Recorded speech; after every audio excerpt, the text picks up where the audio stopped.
What is going on with the real estate market? Is it slowing down, speeding up, crashing? Here are the latest numbers and what to expect if you are buying or selling in the Olympia market. Hi, I'm Francine Viola, Realtor in Olympia, Washington, and I was so busy last month that I never got to my March update. April didn't ease up too much for me either, so here we are in the first half of May already, and I'm finally getting to April's numbers. Here's why the market's been so busy. April's median home prices are up 20.4% from last April to over $477,000. This April's inventory is up 27% from last year to a whopping 268 listings, which still is not a lot of homes for sale, considering a balanced market is about 1,500 to 1,800 listings. This puts the market at 3 weeks of supply. A balanced market is 4 to 6 months of supply, so we are a far cry from a balanced market. With more listings come more sales. 586 new listings were added in April, and the month saw 403 closed sales.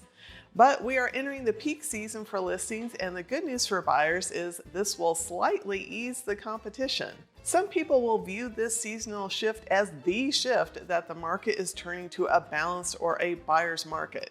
That couldn't be further from the truth.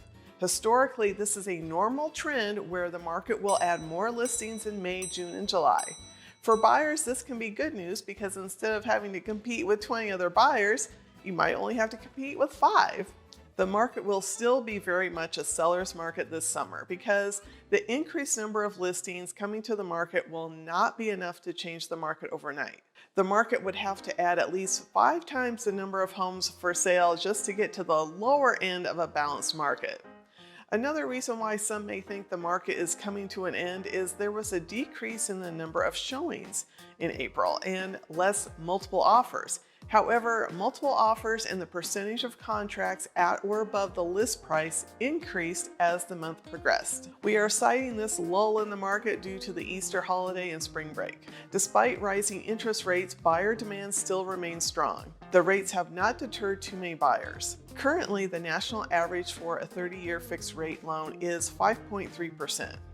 Although this is still considered a very good rate, buyers have been spoiled with rates in the 3s for years, and this rise in interest rates happened very quickly in the last 2 months. So buyers definitely felt it.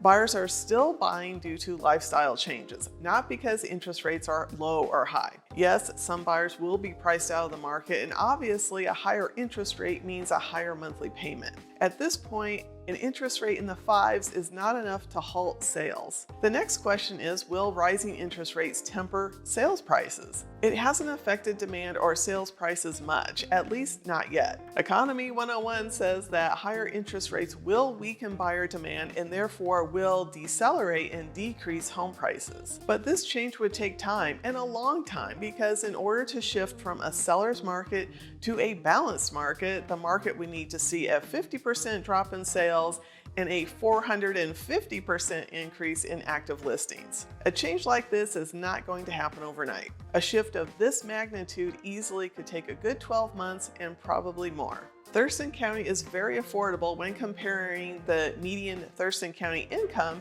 and the median Thurston County home price. Any number above 100 is considered affordable, so Thurston County is very attractive to a lot of out-of-area buyers. Here's my advice to buyers and sellers today. Buyers still need to compete and be fierce. Believing we are in a buyer's market where you have the leverage and you can negotiate on price and you can have the seller pay for your closing costs and you can have the seller repaint the home because you just don't like the color blue is not what is happening in the market. In order to win, buyers will be expected to pay over the list price in most cases. Cover your own closing costs, cover a potential low appraisal, limit contingencies, and be able to pretty much guarantee to a seller that you can close. Sellers are in a position where they are achieving excellent gains in home equity, which is great news. Most sellers are seeing 6-figure gains, but pricing, marketing, and having an offer review strategy are still important in order to squeeze the most this market can give. Pitfalls for sellers are those who believe they do not need to do anything to prep their home for sale. No matter the market, buyers still are not thrilled to walk into a home that already needs a lot of work. Most buyers prefer a move-in ready home. I still recommend sellers take care of repairs, clean, declutter, and make your home shine. What gets sellers the higher prices are multiple buyers competing for it. There are the facts of the market and my opinions of where I think it's heading. If you are considering making a move, give me a call today. Thanks for watching, and I'll see you next time.